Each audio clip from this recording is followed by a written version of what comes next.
So, welcome to Northern Powerhouses, our business success stories series of interviews where we discuss with local business leaders their backgrounds, their successes, and their challenges, and what's really driving them forward. And this afternoon, I'm delighted that we have with us Andrew Brooke, who's Managing Director at PQS Tech Solutions. So, Andy, firstly, thanks so much for spending a bit of time with us. And if you'd like to introduce yourself and your business, what you do, and how you help people, that would be wonderful.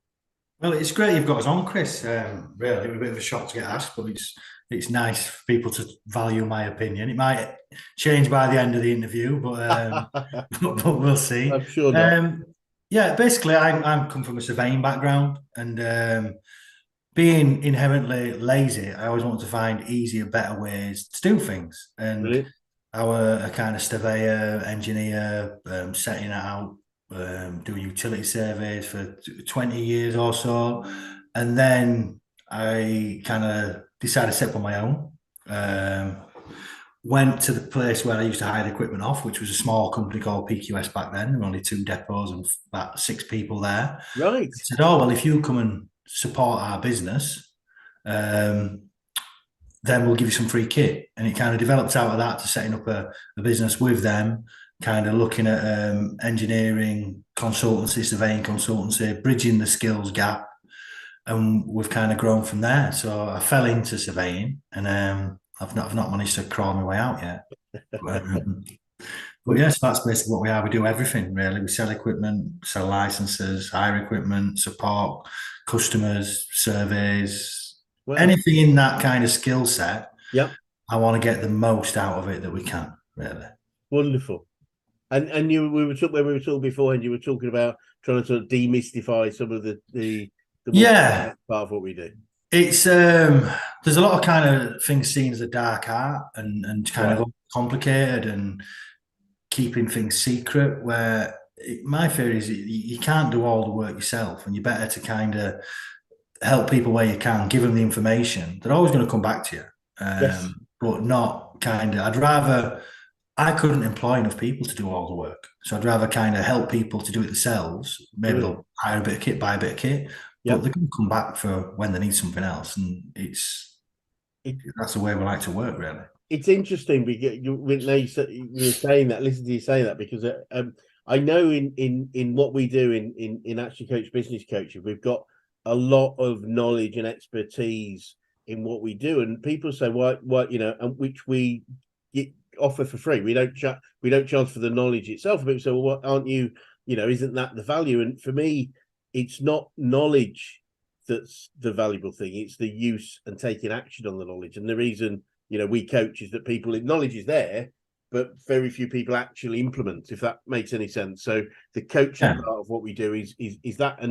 But it was interesting because a lot of people were in a scarce mentality, saying, well, if you give them the information, they may not need you. But then if that's all they need, it's a bit like if that's all they need, then that's fine. Mm. But I think whenever you're giving someone information, you get something in return, don't you? Yes. You Yeah. learn a lot by kind of meeting these people, different perspective, different points of view, and that's how I've done it. I'm Yes. dyslexic, so I and it's got worse and worse. So I avoid reading and writing like the plague. Everything I've learned generally is from either figuring it out or asking somebody. Wowzers. Brilliant. Yeah, and Brilliant. if you don't ask it the same question all the time, people are happy to help you out. Yeah, absolutely. There's that is that sort of law of reciprocity, which is real. But if you help somebody, they'll want to help you, and it's that's where great relationships come from. I think is that if we focus on helping other people, then ultimately they'll want to engage with us over time. Yeah, because you can go, especially with the kind of way the internet is, you can go anywhere and buy Yeah, anything. But it's the value of like speaking to that person and knowing that you're going to get the right help from them. The people are going to come back, and that's whether it's a service or a product or anything. If brilliant. you're all right with them, they're going to come back. They might find somewhere that's a better deal on certain things, but as long as you're right with people, they're always going to come back to you for something. Yeah, brilliant. So when you were growing up, is this sort of the thing? Did you foresee yourself doing something like this, or did you have other plans and goals? I didn't know what a surveyor was or an engineer was when I was a kid. Yeah. Because you don't, do you? No.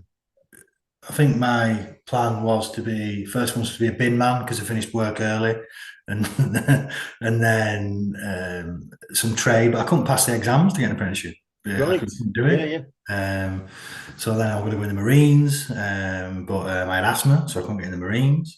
I played rugby for a little bit, got kicked out of college, and then when I did my back in, and so I couldn't play rugby for a few weeks. And a fella who was renting a small unit off my uncle said, "Oh, does your Andy want a bit of work for a few?" And I started and just kind of kept going, Brilliant. and that's how you just fall into things, don't you? But it suits any kind of engineering or technical thing. I think suits people. I didn't realize I was dyslexic until I was mid-20s, Right. and but it suits your brain working in that way. Yep. It's almost easier than Yep. than the written word, as it Yeah. were.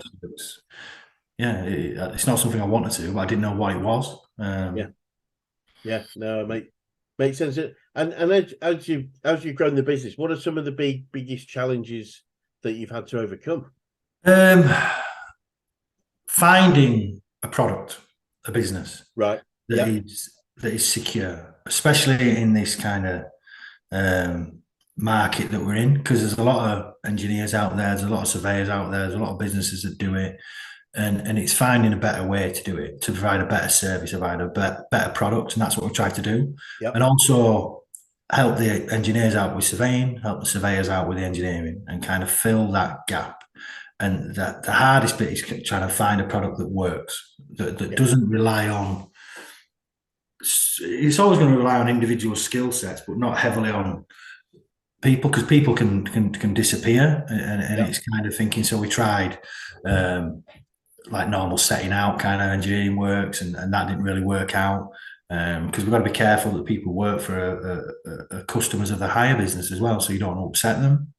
So it's finding the right kind of business was the hard thing. We've tried a lot of things, and we've lost a lot of money, but we're losing that money. We've learned a lot. Yeah. So not just what works technology wise, but what works as a business for us.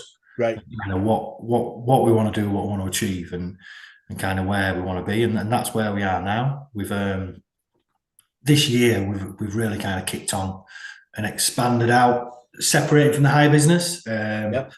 Because we used to get offered work and give it to higher customers who were like surveyors, engineers. Right. But it came that it were getting more technical and more involved and more evolved, that they couldn't do it, and the customers for this kind of work wanted us to do it direct. So we thought, well, we'll see how we can go with that, and we've kind of Right. invested heavily in development on software, with in equipment. We've got the most advanced mobile mapping system you can probably get. It's the only one that you can wear and put on a vehicle to kind of create a carbon copy of the world, a digital twin of the world, your own Yep. private Google Earth. And that's what and it's starting to pay off, this Brilliant. kind of investment, because there's nobody else can do what we can do. Wowza. How cool is that? It's so much fun, and it looks like a weird kind of alien thing that you're walking around with, and you get some funny looks. But what he does, from a surveyor who used to traipse around fields, getting drenched and taking levels in middle of roads, nearly getting run over, just to be able to put a backpack on and just walk around. Yeah. Brilliant.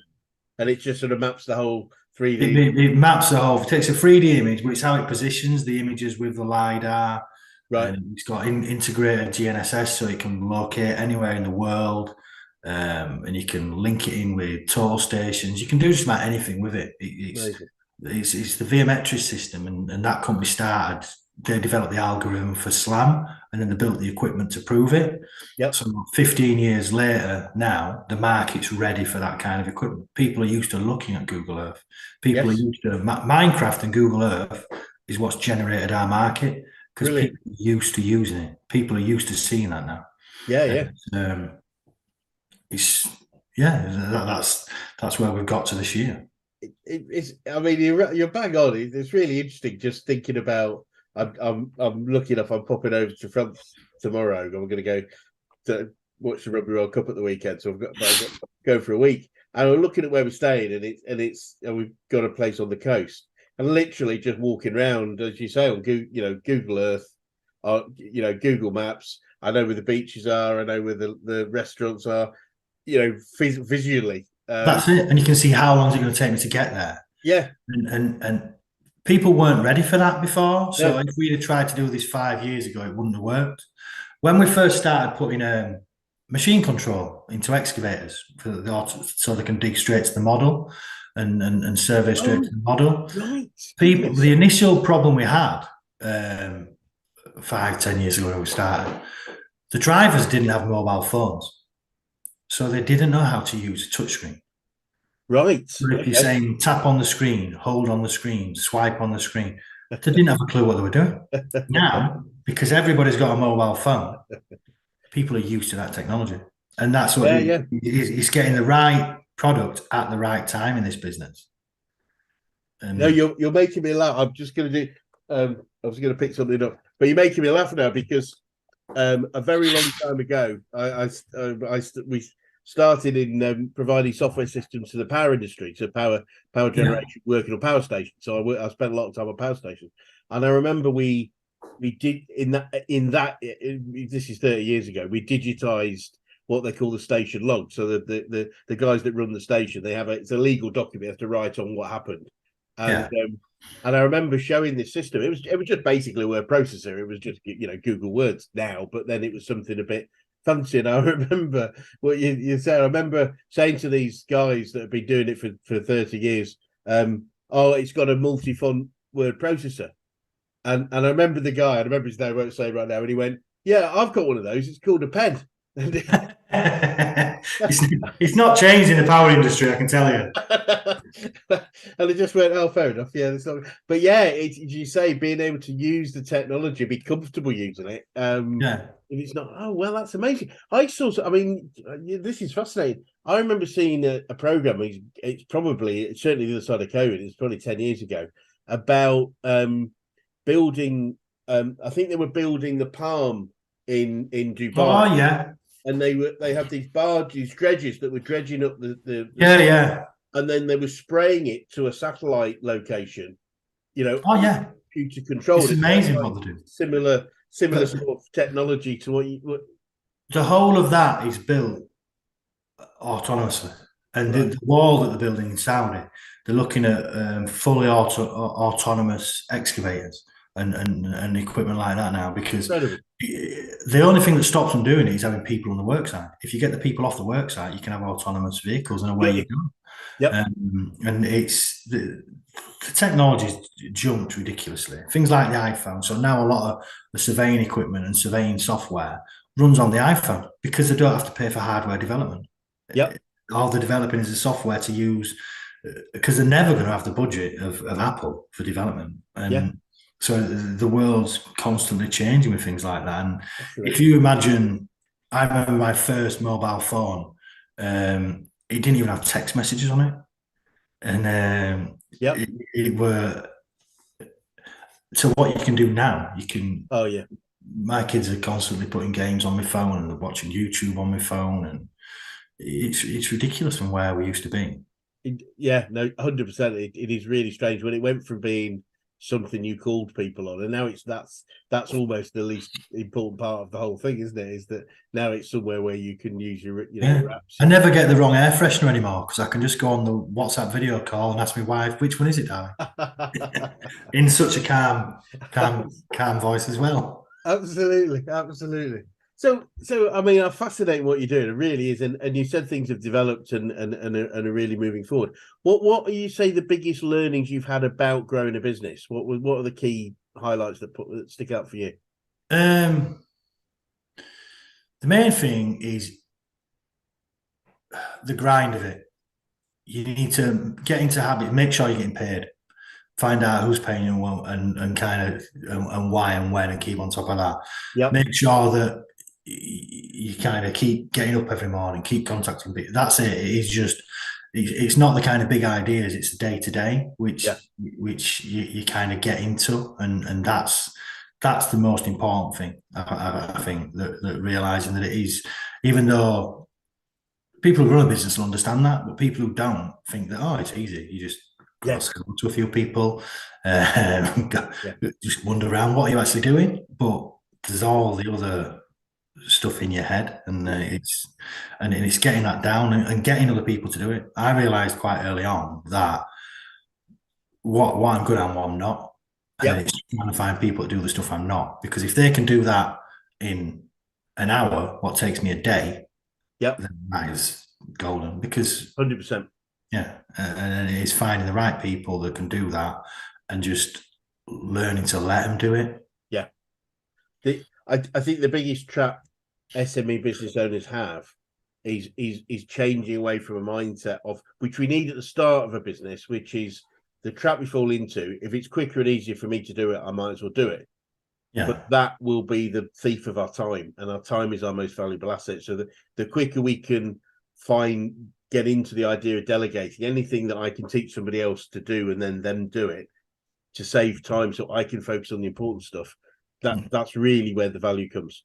Yeah, and it costs time initially, and it is a headache, and you think, Yeah. oh my God, I could do it so much easier. But then once they get it, and then it frees up your time to do what you're good at, which is creating the business. I often say to people, because it's really interesting, the maths of this is I often say, would you like an extra week's holiday this year? And most people go, yeah, love it. And the maths are, if you can find something that takes 10 minutes every day that you can systemize and delegate to somebody else, 10 minutes a day is a week in a year. And when you start to think about that, how many weeks could I get back if I just find those simple things? But because it's only 10 minutes, we tend to go, I'll spend time doing it. And it's a really interesting thing. I'd say that's the main thing. Brilliant. Find the right people to delegate to. Brilliant. And I think you're aware we're a business coaching organisation. We coach other people. I'm keen to know who the best coaches you've worked with, whether that's business, sport, life in general. Who've had the biggest impact on you? I wouldn't say there's a business coach. You kind of take things from everybody you see. And luckily, when we first started this, we were doing technical support. So I was going around a lot of construction companies and civil engineering companies, trying to save their managing directors money with new equipment, new systems and stuff like that. Yep. And you get sitting on the meetings and you realise that it is the little gains. So it's a lot of those people who you get a little bit off. I'd say there's not been many people I can single out, because everybody's different. Everybody's got a different kind of skill set, and a lot of these people, they might be useless at 90% of things, but that 10% that they're really good at is where they've made the money.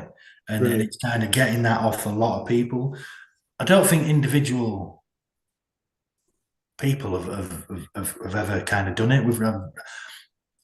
We tried some kind of business coaching stuff, because I thought I really need to learn how to run a business. This is what we started looking at last year. I need to learn how to run a business, and kind of we got a grant and we went through it. And to be honest, it was more of a kind of marketing thing they were trying to do for us. And it's like, that's not helping me with my business. It's just a kind of salesy marketing thing. Right. And which we don't need, we can do that. It's the main kind of grind of, right, how do I work out what somebody's costing me? Yep.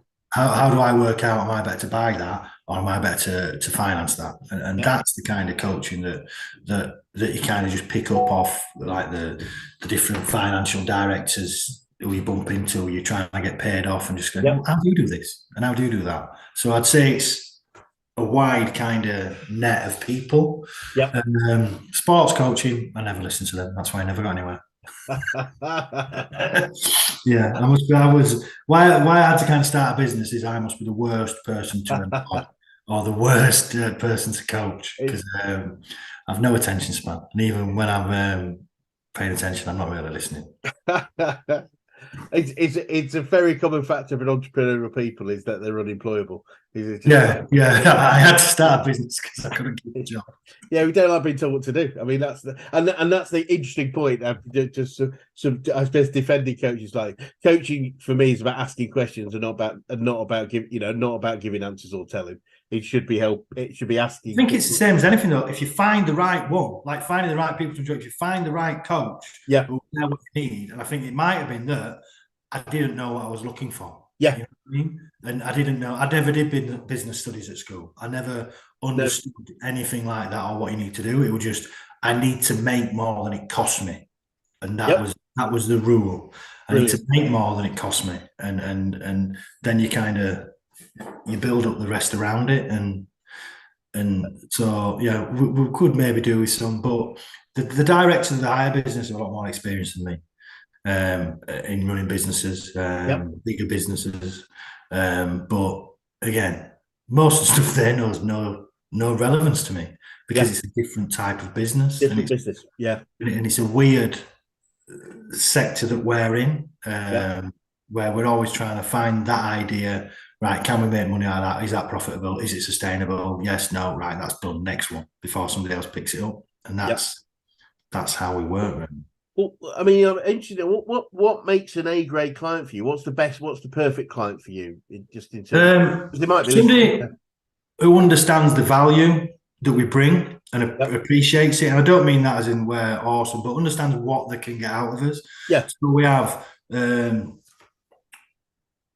multinational companies working with us. We have small construction companies. We have fellas who hire equipment in and build sports pitches.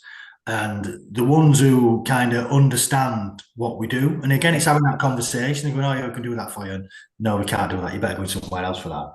And then that is the best kind of client because it's a relationship. So it's not a type of company or a size of company. Obviously, the ones that pay on time are the good ones. Yep. But I'd say it's the ones who we can ask questions to and they can ask us. And that's the best kind of client. Because then you've got somebody might come in cheaper, you know what I mean? Or somebody might need a job doing quicker offers, but we'll kind of go with them because we know it's going to work out well. Yeah. Does that make sense? It does make a lot of sense. Absolutely. That's great because hopefully maybe one or two will be listening. So that would be great. And do you find I love to pick up quotes and sayings that people use a lot because I do myself. Have you got any favourite quotes or sayings you find yourself catch yourself using a lot? Not that we can. No. There's quite a lot of sayings that come out going wrong. A big one is an old Yorkshireman of where there's muck, there's brass, because that is even more important now than ever. Yeah. Because shifting the muck, contaminated muck, where's it going? Where's it been? Where are we storing it? Yeah. There's environmental issues in storing it. There's environmental issues in moving it. There's manpower moving it. There's time. Yeah. And everything's so time tight now. So that is, and people think that these guys driving around in wagons and digging trenches out and stuff like that, it's not a good job, but it's a very technical, profitable business to be in. Yes. So, but yeah, I don't know what those really. No, that's if I could turn the camera around and show you it's a dog's life, because my dog's fast asleep on the chair here. That's another important thing about get a dog. Get a dog. Really outgoing seeing customers, get a dog, because people want to see the dog.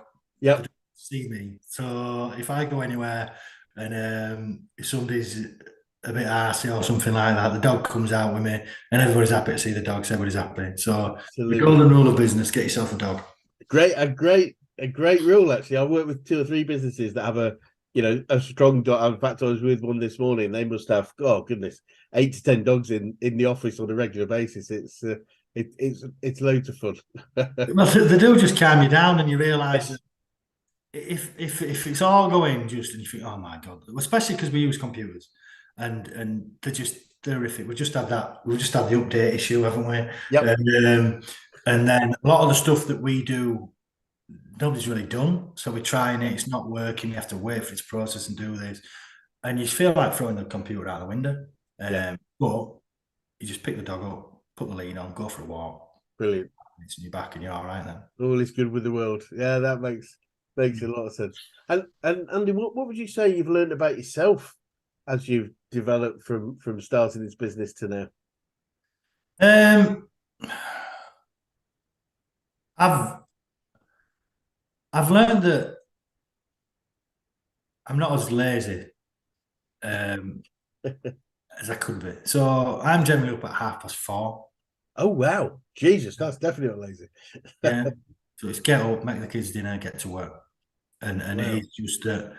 Whereas when I were working for other people, you could not. I mean, I'd do a 24-hour shift once I were there, but dragging me out of bed, there'd be no chance. But it's kind of, and a lot of the time it's 7 days a week, just to get stuff done, get stuff finished off.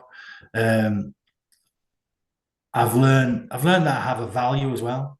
Yeah, Whereas great. before, when you're an employee, sometimes your value is determined by your employer, Yeah, or the people around you. Whereas when you have to do things yourself, even the little kind of things that you do.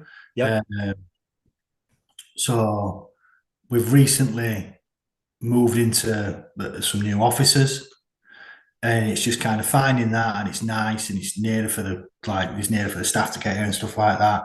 And you think, well, yeah, I've done that, and you know what I mean. I've managed to find that, do that, sort it out. It's yeah, nice, and just realize, and you get the little wins like that, and you realize, oh, actually, well, I'm quite good at this. You determine your own value, I think, when you've got your own business. yeah. It's great, and it is important to value ourselves because it just for our own resilience. I think to say, yeah, I am good at this, and and even when, as I think you said earlier, but making mistakes or whatever it would be, is like, okay, it's okay to make mistakes.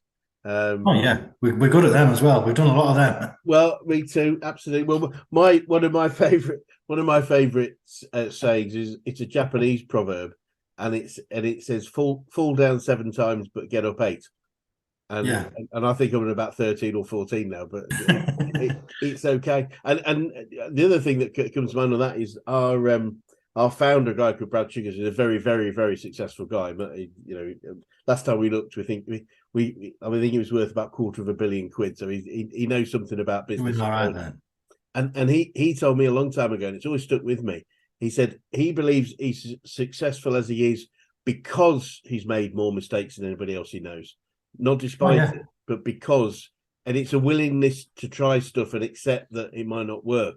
I think that stands people out. I don't know if that makes sense to you. Well, yeah, you do, especially in the world we're in. You can't teach somebody Yeah, everything. You have to let them kind of struggle with it, make a mess of it almost, because that's how you remember and how you learn and how you yeah, build from it and thinking, right, well, that didn't work. We'll have to try a different way this time. yeah, 'Cause, there's nothing makes you learn something rather than doing it twice and knowing that, my God, I should have done this right the first yeah, time.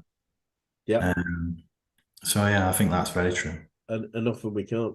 So looking forward, Andy, what does the future look like for you guys, and what challenges do you see, if any? Challenges are for us, um, getting what we want out of suppliers, really. Okay, Because they are, a lot of the companies we deal with are kind of big multinational, um, billion pound companies, and we're trying to get the kind of best stuff out of them, the newest stuff, and right. how do we get that? How do we make that work?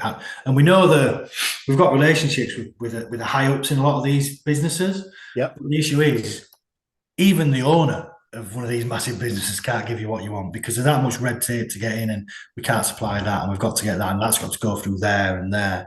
So that's an issue, and it's not an issue that's going to be resolved, but we just got to live with it, and we've got Right. to work around it.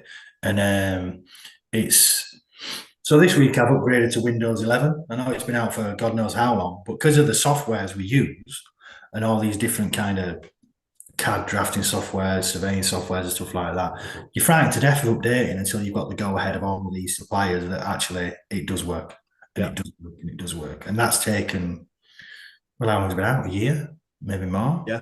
Um, so that's the main kind of issue we have.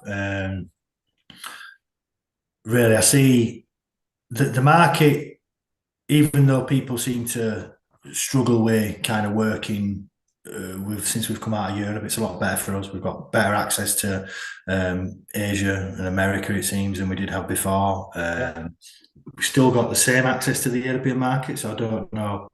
We don't do that much, so we're not shipping wagon loads of stuff. Yeah. So the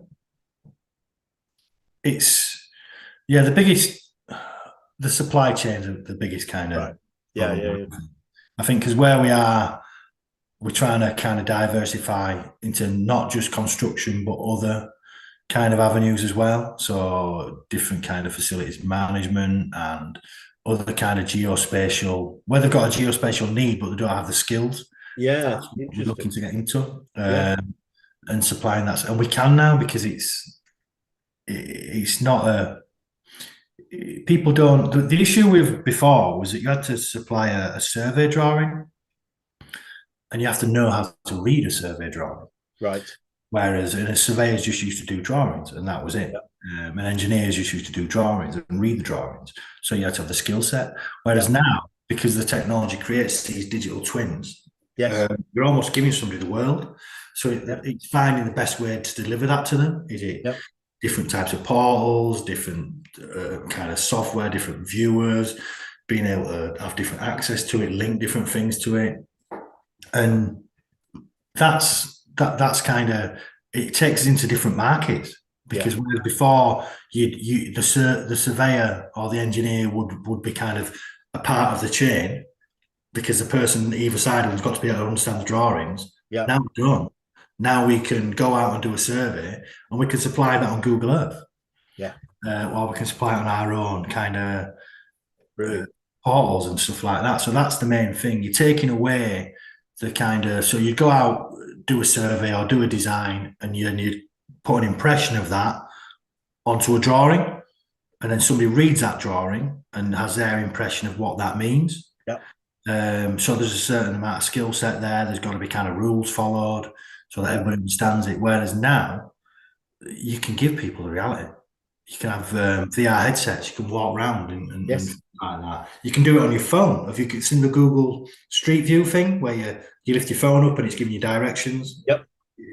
It's all that kind of thing, but it's just, the trick is finding ways to deliver it. Which is, again, it's getting, the last couple of years, that's got a lot better. Wonderful.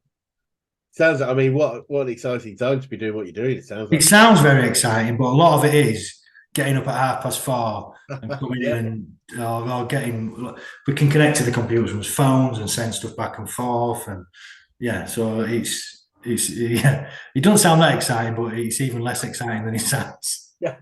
No, it does sound exciting. I think the possibilities sound exciting. The fact that you're in a space that is expanding so quickly that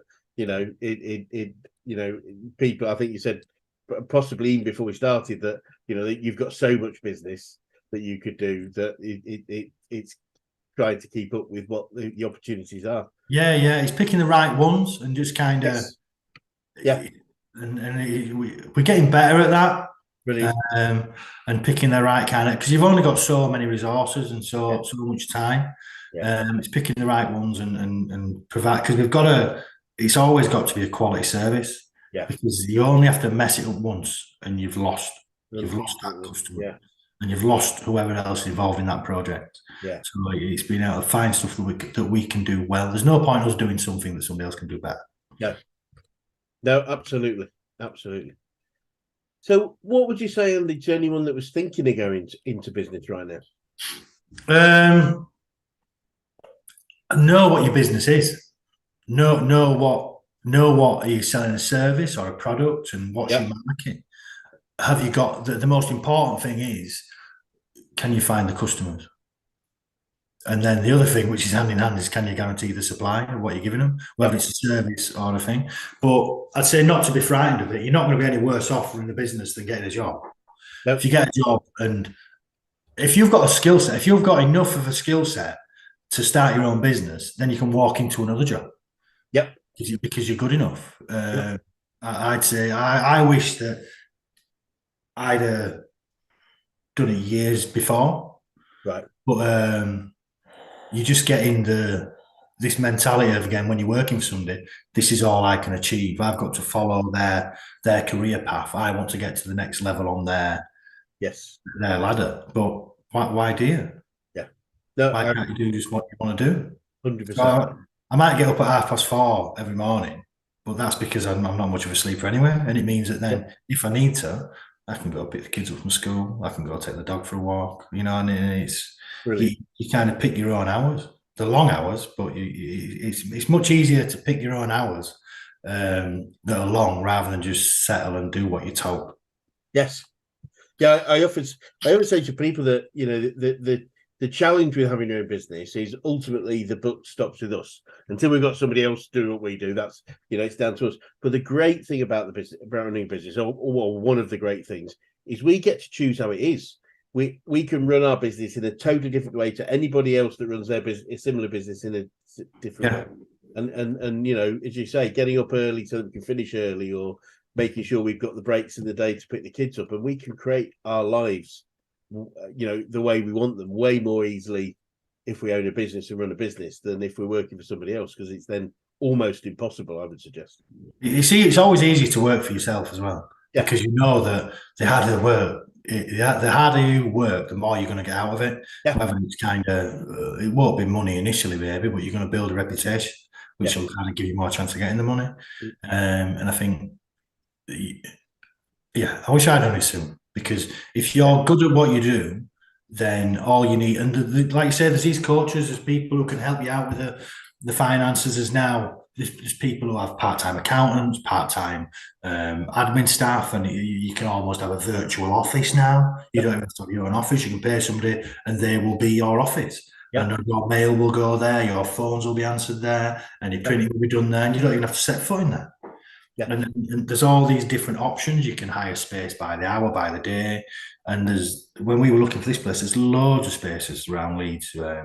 area, Wakefield area where we're based, where you can get like a monthly kind of rental on a fully kind of maintained property. And Yes. it's a lot easier than it was. Yep. It's just knowing and not thinking that I've started my business now I can stop. It's kind of you start it and you keep working and working and working and working and working. Yep. And then it doesn't become work anymore. It's just what you do. Yeah. Absolutely. Oh, what's that phrase? If you love what you do, you never do a day's work in your life. I think Yeah, yeah, yeah. It's honestly, some days are horrific, and you just yeah. think, when's this going to end? But you don't get many of them. No.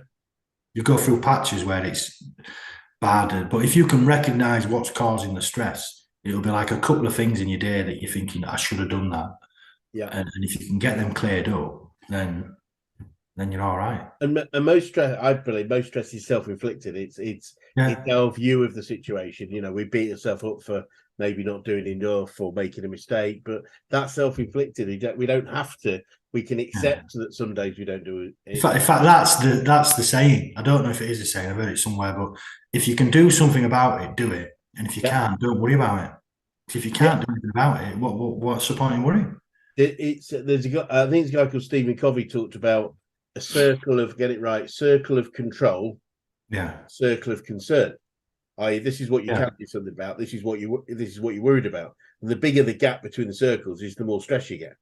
So yeah. That makes sense. if you're stressed about something, either increase the control, do something about it, or Yeah. reduce, as you say, the concern. If I can't do anything about it, don't worry about it. It's not, because sitting in that middle gap of I can't do anything about it, but I'm worried about it is just painful. Yeah, we've had it loads of times where we turned to a site and the guy, one of the site surveyors, phoned up and said, I can't get on, there's nobody here to let me in, it's all locked up. All right. Well, did you tell him you were coming? Yeah. And he's just not turned up and you can't get hold of him now. Well, you can't do it, go for a fry up. Brilliant. There's nothing you can do. It's out of your control. If you turn up and it's your fault, you've come at the wrong time or you forgot the key, then will you go back and get it? Go back and get the key and get it. That's in your control. Yeah, absolutely. Absolutely. And if you started again, is there anything significant you do different, do you think? If I starting sooner, I don't know really. I'd No, because I think that it's, where we've got to is because of what we've done. Yeah. I don't know what we'd change. You could think, well, I wouldn't have spent that money on that, but then it'd have gone on something else, and you don't know how the world would have turned out. We've got to where we are. I once drove off with some survey kit on the roof, and that cost a lot of money. So he So drove off with. I had less of surveying equipment on the roof and Oh drove. no. Yeah, so I probably won't do that again. I don't know. No, no, not anything big that I can think of. Right. No, I'll- I'm very much in your camp personally. I always ask the question because I think it's interesting. Sometimes something interesting comes out, but other than start early, which I do hear a lot, the point for me is that we all get to where we are by that journey that we took, and yeah. that includes the mistakes. And if we're happy where we are, then if we hadn't made the mistakes, we might not be here. So it's sort of for me, it's okay that we wouldn't change anything because if we think where we are is a great place, then it's the whole sliding doors thing. Is that film? Is it? Well, I don't know if it's because it's a great place, but it's well, I know where I am, and Yeah, I don't know where I'd be otherwise. It could have been a lot worse. It could have been a lot better, but we're where we are, and we just deal with that. yep, that makes sense. And finally, Andy, what would be the best advice you could give an 18-year-old you if you could go back in time and do so? Talk to everybody. Anybody you meet, ask them what you're doing. How do you do that? Brilliant. Can I Yeah, help you with that? Do not have your phone out ever. brilliant. If you're making a phone call, do not have your phone out. Yeah, Because if people see that, they'll think, well, he's an idiot or she's an idiot on the phone, what they're doing. If you've got 5 minutes, ask somebody. I've never seen that done before. Can I help you do that? brilliant. Because the more you learn, you're putting it in the bank. Because Yeah, at some point, you will need that, whether you'll need that person's help who you've helped, yep, or you will need the knowledge that you've gained off that. yep, That is acquiring knowledge. That is all. We've spent a lot of money. I won't say wasted a lot of money, and a lot of it has gone down dead ends. But in yep, all those dead ends, you learn something, you pick up on something, yep. and it all comes back around. And you'll think, oh well, yeah, that we could use that, or that might work with that, or where's that fella gone? And that kind of that's the mentality. Gather as much knowledge as you can, but don't be asking stupid questions. Yep. Ask somebody a question in a way that you can help them, Yeah. and then they'll be happy to give you as much information as you can get, because you'll get more information out of people who will have a book. Yeah. But very wise words. Very wise words. I think that's I really. don't think I've ever had that said to me before, but yeah. No, but absolutely. Just be curious. I mean, be curious, isn't it? Be curious what's going on, but especially in terms of how I can help. I think that's a one. Yeah. Funny enough, it's in a similar note. One of my business heroes is a guy called Sir Terry Matthews, who you probably don't know of, but he's known to be the first Welsh billionaire. So he was the first guy, and he made most of his money. He's still got several businesses doing over $1 billion. Nobody really knows of him. He built Celtic Manor Hotel and Resort. If Oh you yeah. it's built above the lower half of the building, which is still part of the hotel, is an old hospital where he was born. So he sort of incorporated that into the hotel. But we had a conference there, and we persuaded him to come over. He lives in Ottawa in Canada now, but he came over, and he doesn't normally present, but we persuaded him to just give us half an hour. And somebody said, what's your secret to business? And he said, look, this might sound a little bit simple, but I asked my customers what they wanted, and I went and Yeah. found it for them. And it was as simple as that. And it's those simple things that really make a difference. Business doesn't have to be complicated, does it? If you're curious about how you can help somebody and then go and do something about it, that's a great foundation for a great business. Yeah, because you can be trying to give them something very complicated, Yeah, and really trying hard to do it when you go, well, what do you need? Oh, we do that already. We've got yeah, that here for you, and absolutely. that's Absolutely brilliant. Well, look, Andy, it's been really fascinating, actually, and I yeah, I've really enjoyed it. congratulate you for where you are and what you're going, and it feels like you're right in a great place to take advantage of the opportunity of how new technology is going to help the world in many ways. So, it'd be great to swing by, another 6-12 months and just see how things have developed. But in the meantime, if anyone's watching this would like to get in touch with you or the company, what would be the best way to do so? Just send us an email. Is the best email to get through to us is enquiries@pqstech.co.uk. Or go on the website, or we're on LinkedIn. We are kind of looking at different ways of expanding the business in the new year. Right. Obviously looking at working with people, new customers, new suppliers, trying to find the best product. I don't care what the brand is. We want to give the best product and service that's going to work, and that's what we're about, making people's life easier. Brilliant. Okay, well, look, as I say, thanks so much for your time, and it'd be great to catch up again in 6-12 months' time. Yeah, I look forward to it. Thank you very much. Thank you. See you soon, Chris. Thanks, Andy.